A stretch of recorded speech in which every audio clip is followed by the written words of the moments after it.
காமராஜர் கதைகளில் அடுத்த கதை முட்டை நடனம். மற்றவர்களை பாராட்டுவதற்கு பதிலாக அவர்களின் மனதை புண்படுத்துவதே சிலருக்கு வாடிக்கையாக இருக்கும். காலையில் ஒருவர் நாயை கூட்டிக் கொண்டு வாக்கிங் போனார்.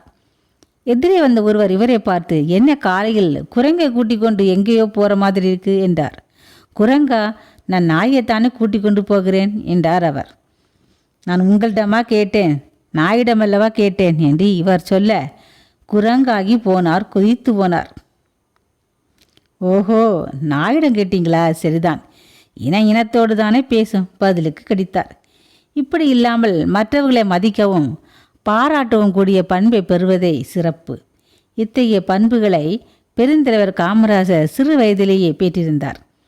விருதுப்பட்டியில் ஒரு தடவை வில்சன் என்பவர் வந்து வித்தைகளை செய்தார், வீர தீர செயல்களை செய்தார். மக்கள் வியப்போடு கண்டுகளித்தனர். காமராஜர் அங்கு இருந்தார். 144 அடி உயரமான கம்பத்திலிருந்து கீழே குதித்து சாகசம் செய்தார் வில்சன். மக்கள் கைதட்டி ஆரவாரம் செய்தனர். அதற்கு மேல் அவர்களுக்கு எதுவும் செய்ய தோன்றவில்லை. யாரும் எதிர்பாராத வகையில் ஒரு சம்பவம் நடந்தது. கையில் ஒரு முறுக்கு மாலையுடன் சிறுவன் காமராஜர் வித்தை அரங்கத்துக்குள் நுழைந்தார். கூட்டம் மீண்டும் ஆரவாரம் செய்தது. முறுக்கு மாலை போட வந்தது தனக்கு பாராட்டா அல்லது அவமதிப்பா என்று தெரியாமல் கடுகடுப்பாக முகத்தை காட்டினார் அந்த வித்தைக்காரர். ரொம்ப நல்ல வித்தை காட்டினீங்க, இந்தாங்க முறுக்கு சாப்பிடுங்க என்று ஒரு முறுக்கை ஒடித்து வித்தைக்காரர் வாயில் ஊட்ட போனார் காமராஜர். வித்தைக்காரர் நெகிழ்ந்து போனார்.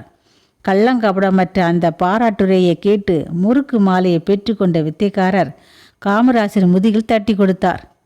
இப்படி ஏதாவது ஒரு சாதனையை செய்து மற்றவர்களின் கவனத்தை கவர வேண்டும் என்ற ஆர்வம் சிறு வயதிலேயே காமராஜருக்கு உண்டு. ஒரு நாள் நண்பர்களை அழைத்து வைத்து கொண்டு ஒரு முட்டையை நடனமாட வைத்து வித்தை காட்டினார். நண்பர்கள் ஆச்சரியப்பட்டு இது காமராஜர் மந்திரம் என்று பாராட்டினார்கள். இதில் மந்திரம் ஒன்றுமில்லை, எல்லாம் நமது மதிநுட்பம்தான் என்று அதை விவரித்தார் காமராஜர். முட்டையில் ஒரு சிறு துளை உண்டு பண்ணி உள்ளே இருப்பதை அப்புறப்படுத்திவிட்டு அதில் பாதரசத்தை ஊற்ற வேண்டும். பிறகு அதை வெயிலில் காய வைத்தால் சூடு ஏற பாதரசம் விரிவடைந்து முட்டை அசைய தொடங்கும். இதுதான் விஷயம். நண்பர்கள் ஆச்சரியப்பட்டார்கள். ஆம், பின்னாளில் காமராஜர் திட்டம் ஒன்று வந்தபோது நாடே உலக ஆச்சரியப்பட்டதே. அதற்கு அடிப்படை இந்த புதுமை உணர்வுதான்.